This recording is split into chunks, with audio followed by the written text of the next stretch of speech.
बिस्मिल्लाहिर्रहमानिर्रहीम। अस्सलाम वालेकुम। ज़िंदगी में हमने कभी ऐसा सोचा था कि पाकिस्तान की ये हालत हो जाएगी, इकोनॉमिक वाइज हम कब्र में चले जाएंगे कि पाकिस्तान पीआईए को बेचेगा और आखिरी डेट आ जाएगी मई 3 यानी 3 मई, और कोई मुल्क या कोई कंपनी हमारी पीआईए खरीदने के लिए तैयार नहीं होगी। क्या जिंदगी में हमने कभी ये सोचा था कि ये टाइम भी आ जाएगा? ये पाकिस्तान के साथ हुआ है। आप अंदाजा कीजिए कि मई 3 या आखिरी तारीख थी। पाकिस्तान ने सोचा था कि हमें बहुत सारे फॉरेन इन्वेस्टर्स भागे हुए आएंगे और आकर पीआईए खरीदने के लिए लंबी भागदौड़ करेंगे। असल में आईएमएफ ने हमें कहा कि जो इदारे लॉस में हैं आप उनको बेच दें और अब आपने उसको नहीं चलाना। ये आईएमएफ की शर्त थी और आहिस्ता आहिस्ता हम पहले गिरवी रखते थे चीज़ें, अब हम बेचना शुरू कर दी। अब हुआ क्या है, आप हैरान होंगे इस बात को जानकर कि आज अखबारात की जीनत बनी हुई हैं चीज़ें और पूरी दुनिया में हमारा मजाक उड़ा है। इससे आप अंदाज़ा कर सकते हैं कि पाकिस्तान के बारे में दुनिया सोच क्या रही है। असल में पीआईए खरीदने के लिए दो कंपनीज ने पाकिस्तान में $5,000 के बस गल्फ कंट्रीज ने उन्होंने डॉक्यूमेंट्स लिए। ये होता क्या है कि जब आपने टेंडर्स भरने होते हैं तो आप यानी बिडिंग करते हैं, आप बताते हैं कि भाई क्या है, आपने हर तरह से कोटेशन एक भरनी होती है और आपने बिड करना होता है। तो उन्होंने $5,000 के बस डॉक्यूमेंट्स लिए और 3 मई आ गई, किसी ने डॉक्यूमेंट तक नहीं फाइल किए और सबमिट नहीं करवाए, टेंडर तक नहीं भरा। यानी कोई मुल्क, कोई कंपनी, कुछ भी आखिरी दिन आ गया है और कोई कहता है हमने खरीदनी नहीं है पीआईए। इससे बड़ा झटका पाकिस्तान की 76 साल तारीख में हमें नहीं लगा। ये सबसे बड़ा आप समझ लीजिए झटका था कि कोई भी पीआईए को खरीदने के लिए तैयार नहीं है, किसी ने डॉक्यूमेंट्स नहीं जमा करवाए। अब हम करने क्या जा रहे हैं? अब हम करने ये जा रहे हैं कि एक तरफ है हमारे ऊपर आईएमएफ का शदीद प्रेशर कि आप इसको बेचें और दूसरा कोई खरीदने को तैयार नहीं। अब हम उसकी डेट एक्सटेंड करने जा रहे हैं, 1 महीना मजीद अब उसकी डेट एक्सटेंड करने जा रहे हैं कि जी हमने इसकी डेट 1 महीना बढ़ा दी है। मजीद जो इन्वेस्टर्स आए वो आकर कर लें या जिन्होंने डॉक्यूमेंट्स लिए वो दोबारा कर लें। अब आप सोचें ज़रा कि क़यामत खेज सिलसिला कब शुरू हो कि आपको पता ये चले कि 1 महीने के बाद भी कोई कंपनी उसने बिडिंग जमा नहीं करवाई, यानी उन्होंने टेंडर ही नहीं भरा। आप सोचें कि इंडिया ने अपनी इंडियन एयरलाइन जो सेल करनी थी तो वो टाटा वालों ने खरीद ली कई अरब डॉलर्स की, लेकिन कई कंपनीज ने डॉक्यूमेंट्स लिए, कर्ज था उन पर, उन्होंने बिडिंग की और फॉरेन कंपनीज भी थी, लोकल भी थे, लेकिन टाटा ग्रुप्स ने वो ले ली। अब टाटा ग्रुप उसको रन कर रही है, उन्होंने उसका म्यार बेहतर किया है और वो कह रहे हैं कि ऐसा ऐसा हम लॉस मेकिंग को प्रॉफिट में कन्वर्ट कर देंगे क्योंकि अब ऐसा ऐसा लोग आ रहे हैं। ये सूरत हाल है। लेकिन पाकिस्तान का मामला क्या हुआ है? हमारे लिए सबसे बड़ा झटका ये लगा है कि अब कोई खरीदने के लिए तैयारी, अब हम करेंगे क्या? हमारे लिए झटका इतना खतरनाक इसका होने वाला है। देखिए हुआ क्या है कि अभी हमने वर्ल्ड इकोनॉमिक फोरम के आगे सामने सारी दुनिया के कहा कि मुल्क में चोरी हो रही है, बिजली चोरी हो रही है, हालात ख़राब है, अशराफिया यहाँ खा रही है, फलाना कर है। जब ऐसी सूरत हाल होती है तो इंटरनेशनल सतह पर इन्वेस्टर ये देखता है कि यार ये अपने मुल्क के बारे में ये बातें कह रहे हैं, ये तबाही का शिकार है। आप सोचें कितने पाकिस्तानी ऐसे हैं जो बिलियनर्स हैं डॉलर्स में और दुनिया में हैं, वो बड़ी बड़ी कंपनीज में इन्वेस्टमेंट करते हैं, लेकिन वो पाकिस्तान नहीं आ रहे। वो कह रहे हैं कि यार मुल्क के हालात नहीं ठीक है, माशी तौर पर, सियासी तौर पर चीज़ें ठीक नहीं हैं, पाकिस्तानी इन्वेस्टर नहीं आ रहा। अब बैरूनी इन्वेस्टर भी जो फॉरेन इन्वेस्टर है वो ये कह रहे हैं यार हमने तो आना ही नहीं है। अब बताएं अब आप क्या करेंगे? आप अगर इसको इसी तरह कंटिन्यू करते हैं, जो सबसे बड़ा झटका हमारा ये है, देखिए अब हम इस पोजीशन में पहुंच चुके हैं कि आपके पास पैसे नहीं है। आने वाले वक्त में चाहे सऊदी अरब आपको पैसे दे, चाइना दे, आईएमएफ दे, देन आप अपना खसारा पूरा नहीं कर सकते। यानी हम समझ लें, सादा अल्फाज में समझ लें कि आपके जो खर्चे हैं वो 100 रुपया है और आपकी कमाई है 40 रुपया। अब प्रॉब्लम ये है कि हम कह रहे हैं कि हमने मजीद टैक्स आयद करना है, हमने फलाना करना है। लोगों की कमाई नहीं होगी तो आप कैसे टैक्स आयद करेंगे? सोल्यूशन इसका सिर्फ एक ही है। अब प्रॉब्लम पहले समझ लें क्या है पीआईए के साथ या बाकी इदारों के साथ क्या होगा। जब आपको कोई खरीदने के लिए तैयार नहीं होगा तो एट दी एंड ऐसी भी सूरत हाल पेश आ सकती है कि हम किसी को कह दें कि भाई आप ये समझ लें उधार में ले लें, हमें 2-4 साल बाद पैसे दे देना। खुदा ना खासा कहीं ऐसी सूरत हाल हमारे ऊपर ना आ जाए, क्योंकि अब तो आपका कोई लॉस मेकिंग, देखिए जिस बंदे ने भी ये खरीदनी है उसे सबसे पहला काम ये करना है, जितने सिफारशी PIA में भर्ती किए गए हैं इनको उन्होंने फारिग करना है, और वो नया क्राइसिस खड़ा हो जाएगा।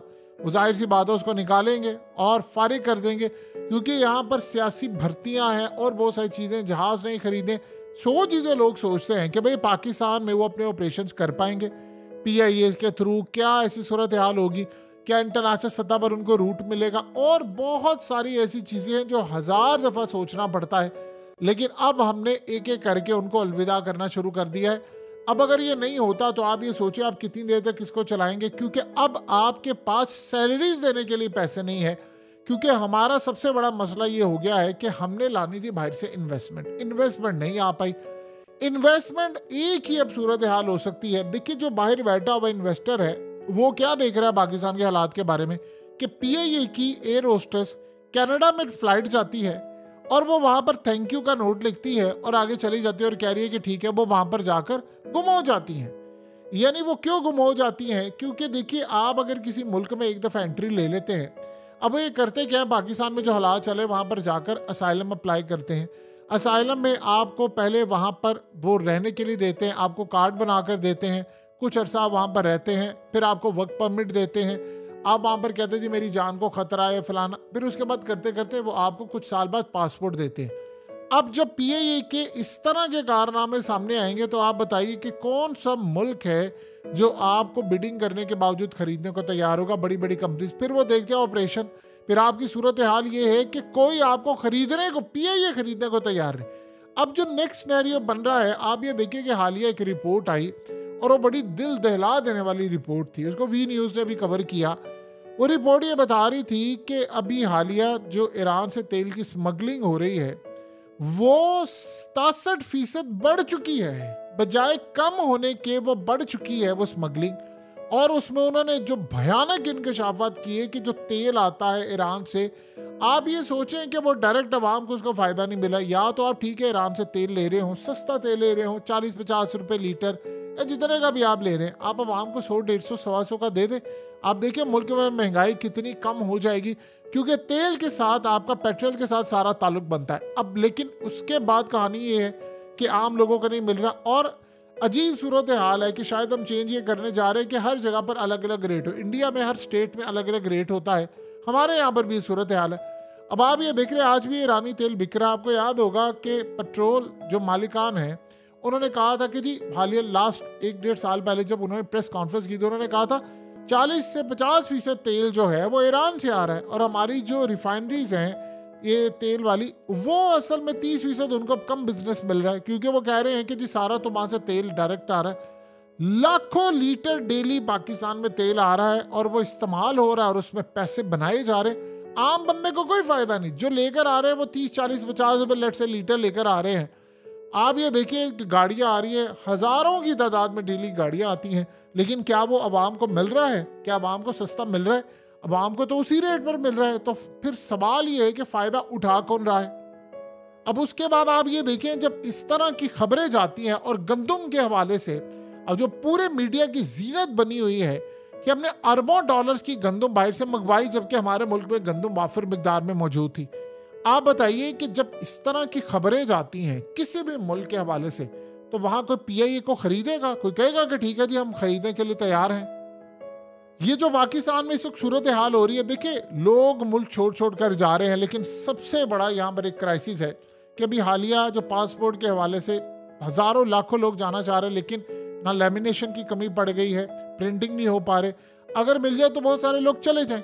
सो हालात असल में इस वक्त इंडिकेट ये कर रहे हैं कि आपके मुल्क में देखिए आखिरी ऑप्शन सिर्फ एक रह गया है, और इसके अलावा आपके पास कतन कोई सोल्यूशन नहीं है इसको मैनेज करने का। और वो एक ऑप्शन है कि जो ओवरसीज पाकिस्तानी हैं, आप अब उनके आगे जोड़े हाथ, उनको कहेंगे यार खुदारा आपसे रिक्वेस्ट है कि आप हमारे मुल्क में इन्वेस्टमेंट करें। देखिए तकरीबन 1 करोड़ और 20-25 लाख के करीब बाहर हमारे लोग बैठे हुए हैं। अब उनमें से आपने काम ये करना है कि 10 लाख लोगों को कहना है कि यार आप हमारे मुल्क में इन्वेस्ट करें, और उसके अलावा मुल्क बचाने का कोई रास्ता नहीं है इकोनॉमिक वाइज।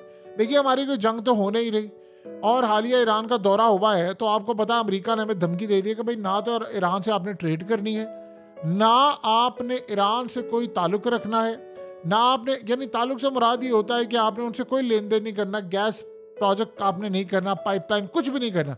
उधर हमारे जो बैठे हुए हैं यहाँ पर ट्रेडर्स या जो इंडस्ट्रियलिस्ट, उन्होंने कह दिया कि भाई अगर गैस ना मिली तो हम चाइना और इंडिया को कम्पीट नहीं कर सकते, क्योंकि महंगाई बढ़ती जा रही है। असल में प्रॉब्लम यह IMF आपको कह रहा है कि बढ़ाओ महंगाई, बिजली ना लोकल सतह पर गैस सारिफ हम उनको दे सकते हैं कुछ जो घरेलू है, ना उनको गैस मिले ना कुछ।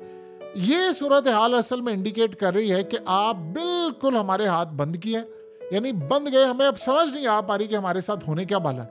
सो सारे इन्वेस्टर जो हैं वो भाग्यों में। अब लास्ट ऑप्शन है कि आप ओवरसीज पाकिस्तानियों के आगे हाथ जोड़े, उनके कि यार आप इन्वेस्ट करें यहाँ पर, हम आपके पैसे की हिफाजत करेंगे। अब सवाल ये है कि वो इन्वेस्ट नहीं कर पा रहे, आपकी सारी रियल स्टेट की मार्केट कोलैप्स हो रही है, टोटल कोलैप्स हो रही है।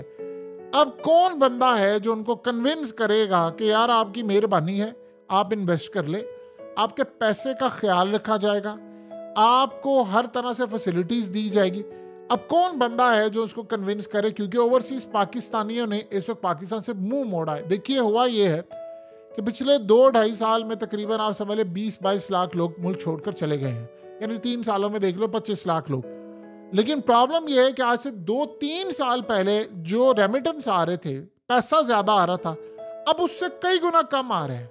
ये एक अजीब सूरत हाल है, यानी ये बड़ी हैरान कुन बात है कि 20-25 लाख लोग चले भी गए हैं, देन उसके बावजूद रेमिटेंस कम आ रहा है। उसकी ये वजह होती है दो, एक तो ओवरसीज पाकिस्तानी पैसा कम भेजते हैं, और दूसरा सबसे बड़ा मसला ये होता है कि वो दूसरे हवालों के जरिए पैसा भेज रहे हैं, यानी वो डायरेक्ट नहीं भेजो, उनको बाहर से रेट अच्छा मिलता है। हत्ता कि हमने कुछ रेट पर काबू पाया है, 305 से जो ऑफिशियल रेट था उससे कम करके हम 278-80 के करीब लेकर आए हैं। अभी भी जाहिर सी बात है मार्केट में फ़र्क रहता है, लेकिन उस वक्त तो 340 का जन ब्लैक मार्केट में और इस तरह का रेट था। अब सवाल यहाँ पर यह पैदा होता है कि कन्विंस आप कैसे करेंगे। आप यकीन कीजिए इस वक्त हमारे पास तनख्वाह देने के पैसे नहीं है, हमारे पास कोई पैसा नहीं है कि हम गवर्नमेंट मुलाजमीन की तनख्वाहें दे सकें। और किस तरह हम मैनेज करेंगे। आप कर क्या रहे हैं कि आपने IMF से कर्ज लिया, अब आप IMF को कर्ज वापस करें, उसी का लिया हुआ कर्ज है। और अब हालत ये है कि अब आपको IMF भी पैसा दे दे, आपको पैसा दे दे किसी भी वजह से, सऊदी अरब, चाइना या कोई और मुल्क दे दे, देन आप फिर भी अपना मुल्क नहीं चला सकते। आपको इस वक्त एक ही चीज चाहिए, सिर्फ एक चीज, और वो आपको चाहिए कि आपके मुल्क में इन्वेस्टमेंट आए, और इमीडिएट आपको जरूरत है। यानी इस वक्त पाकिस्तान को समझ ले करीबन हमें इस वक्त 25 से 30 अरब डॉलर मिनिमम, और जो हैंडसम है, चले आप ये कह सकते हैं हमें को 50 अरब डॉलर की इन्वेस्टमेंट चाहिए। आपको पता है कि प्यूटिन ने अभी हालिया क्या बात की, उसने कहा इंडिया के हवाले से कि जो मुश्किल टाइम था इंडिया हमारे साथ खड़ा था, हम उसे सिर्फ इतना बताया, उसने कहा एक सिर्फ छोटी कंपनी की बात उसमें कर रहा हूं, उसने कहा इस तरह की बेशुमार है, हमारी सिर्फ एक कंपनी ने भारत में उसके बदले में 25 अरब डॉलर इन्वेस्ट किया, 25 अरब डॉलर इन्वेस्ट किया। और उसके बाद भारत की इकोनॉमी देख के कहां से कहां चली गई है। वो कह रहा है मैंने राफेल भी बनाने हैं, जहाज बना रहा हूं मैं। इजराइल को ये जो अभी हालिया जंग जारी है उसमें जो ड्रोन्स है वो इंडिया की हैदराबाद में जो फैक्ट्री है वहां से बनकर जा रहे हैं गजा में ड्रोन इजराइल के लिए। और उसके अलावा आईफोन वहां पर बन रहे, तमाम की तमाम चीजें वो लोकल सतह पर बना रहे। ये वहां की सूरत हाल है। उनको पैसे मिले, हमें को पैसा देने को तैयार नहीं है। आप बताएं कि उसके बाद आप इस लेवल पर आगे, अब आपको ना IMF बचा सकता है, ना आपको कर्ज बचा सकता है, ना कोई रोल ओवर बचा सकता है। आपको एक ही चीज बचा सकती है, अगर आप कोई 40-50 अरब डॉलर लेने में कामयाब हो जाते हैं ओवरसीज पाकिस्तानियों से, देन उसके बाद फौरन जो इन्वेस्टर बैठा वो कहेगा यार अच्छा इनके अपने पाकिस्तानी हमारे मुल्कों में जो है वो इन्वेस्ट करें, तो उसका मतलब मुल्क के हालात ठीक है। वो देख रहे यार इनके अपने इन्वेस्ट नहीं करें तो हम क्यों इन्वेस्ट करें। अब यकीन कीजिए हमारे लिए क़यामत खेज मरहला अब आने वाला है। ये अल्लाह पाक पाकिस्तान की हाल पर रहम करे। हम बहुत ज़्यादा मुश्किलात का शिकार हैं, बहुत ज़्यादा मुश्किलात का शिकार हैं। हमें नहीं पता कौन हमारे असासे खरीदेगा कौन नहीं लेगा। एक ही चीज़ है, ओवरसीज पाकिस्तानियों को बंदा चाहिए जो कन्विंस करे उनको कि यार आप अपने मुल्क में पैसा ले आएँ और आपको हालात बेहतर करना पड़ेंगे, इकनॉमिक हालात बेहतर करने पड़ेंगे, माशी हालात के साथ साथ सियासी इस्तेकाम लाना पड़ेगा, देन ये गाड़ी आगे चल सकती है, अदरवाइज हालात बड़े ख़राब हैं।